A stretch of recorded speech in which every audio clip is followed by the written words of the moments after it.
Bonjour à tous et bonjour à toutes, bienvenue sur cette chaîne consacrée au paris sur le rugby. Alors on a les championnats français qui touchent à leur fin maintenant que la Coupe d'Europe est terminée.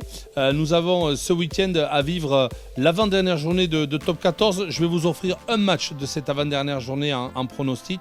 Il y aura également les demi-finales du championnat de France de Pro D2 et on va pouvoir vous proposer ceci. Donc pour ceux qui s'abonnent à ma chaîne, pour vous abonner donc, et recevoir par mail, je vous donne rendez-vous sur le www.steph-rugby.fr. Sur mon site internet, vous avez les modalités pour pouvoir acheter votre abonnement et recevoir comme ça ou une vidéo ou un mail ou des fois des infos de dernière minute afin de parier au mieux sur les matchs de rugby.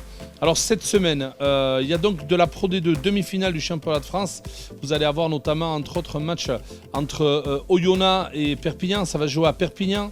Vous allez avoir ensuite à Vannes, du côté de la Bretagne, les Bretons de Vannes donc, qui vont accueillir les Basques du Biarritz Olympique Pays Basque. Et vous aurez une journée complète de top 14, l'avant-dernier de celle-ci, où rien n'est joué encore au niveau de la première place, de la deuxième place, et on va dire jusqu'à la 9e place de ce championnat. Il y a encore 8-9 équipes qui peuvent se qualifier pour les phases finales, autant vous dire que tous les matchs sont importants. Dans le bas du classement, il y a une équipe qui est sûre de descendre, c'est Agen. Il y a ensuite deux équipes au coude à coude pour éviter la place de barragiste contre le perdant de la finale de Pro D2. Ces deux équipes sont la section paloise qui aujourd'hui est avant-dernière et juste devant l'Aviron Bayonnais. Alors mesdames et messieurs, aujourd'hui on va jouer sur un match entre Brive et Castres.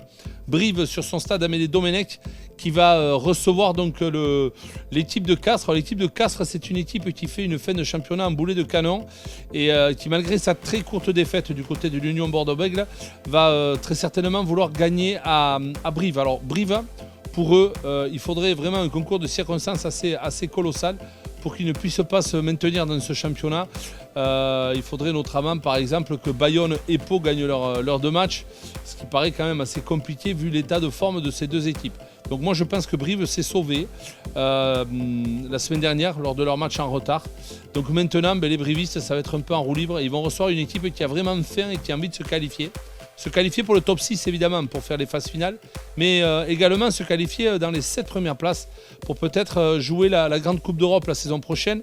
On a droit à 8 qualifiés, mais comme Montpellier a gagné une place grâce à la petite Coupe d'Europe cette saison, on va qualifier que les 7 premiers du championnat. Donc match à double enjeu pour les Castrés, à la fois pour être en Coupe d'Europe et à la fois pour être dans les 6 meilleures équipes en cette fin de saison et pouvoir disputer les fameuses phases finales. Donc je donne moi une victoire des Castrés sur le terrain de Brive, une victoire courte, sans point de bonus offensif, avec un point de bonus défensif pour Brive. Ça veut dire que Brive va perdre de moins de 5 points et que Castres ne gagnera pas avec plus de 3 essais d'écart. Donc voilà le pari que je vous offre cette semaine.